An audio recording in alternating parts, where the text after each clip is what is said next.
Well, in June, Oklahoma voters will go to the polls to decide the fate of an initiative that would legalize medical marijuana. News on 6's Terry Hood joins us now with the wide-ranging implications passage could have. Well, Brian and Ashley, when voters cast those ballots in June, they will also decide the fate of some Oklahoma families who say without medical marijuana, they may have to leave their homes and their loved ones behind.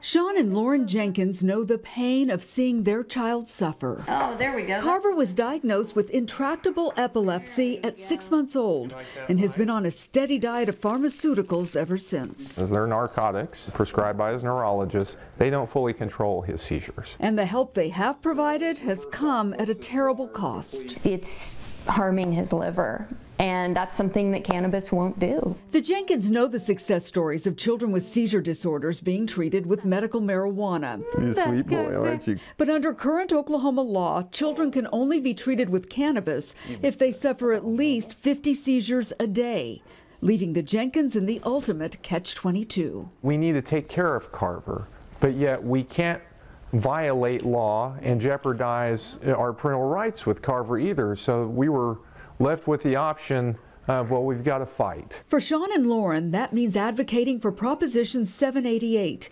Their mission now has new urgency. 21-month-old Lyra suffered her first seizure in December. For other Oklahomans, the Jenkins fight is familiar and painful. We failed. Amy Hildebrand's son Austin was diagnosed with catastrophic epilepsy when he was 2 years old. She wanted to share this video to show the intensity of Austin's seizures, even after he was placed on a heavy regimen of pharmaceuticals, which he took for years. 4 years ago, the doctors told us that the pharmaceuticals were shutting down his organs. So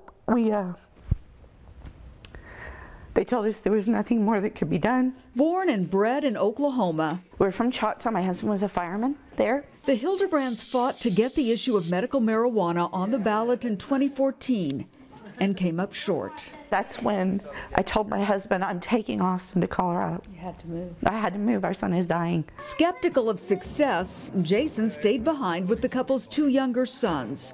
But Austin showed improvement after his very first dose of cannabis.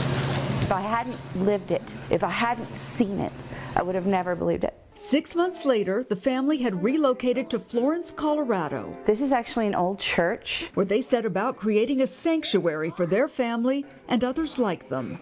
The Richardsons from Wisconsin, the Marlings from Kansas, and Juliette Dombrowski of Texas, whose daughter Layla's rare skin condition has filled her young life with unbearable pain. She was on enough Oxycontin and pain medication to take out 3 grown men, and she was still suffering. They call themselves American medical refugees, and in Colorado there are hundreds more like them, driven from home by sheer desperation. You shouldn't have to leave the people that have supported you for years in order to support your child and make sure that they can live. For now, Sean and Lauren Jenkins wait and pray they won't be forced to join their ranks. We love Oklahoma.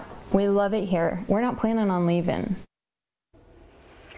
Now, those stories are undoubtedly heartbreaking, but I also talked with a marijuana opponent in Colorado who says there is more to consider when it comes time to vote. Rachel O'Brien is with the group Smart Colorado, which tries to keep marijuana out of the hands of minors. I don't begrudge a family who is at the end of their rope, who loves their child and wants to do everything. But we have abuse in our system. We have 18-year-olds who, through medical privacy laws, can meet with a doctor and get a medical marijuana card, and they're in high school and they share it with their friends. And we have thousands of those. And I will have lots more on the Colorado experience in the months to come, including a look at the fastest growing segment of medical marijuana users. And Brian and Ashley, that would be senior citizens. Wow, I wouldn't expect that. Yeah, heartbreaking and eye-opening, wasn't it? Extremely, a very deep-rooted issue.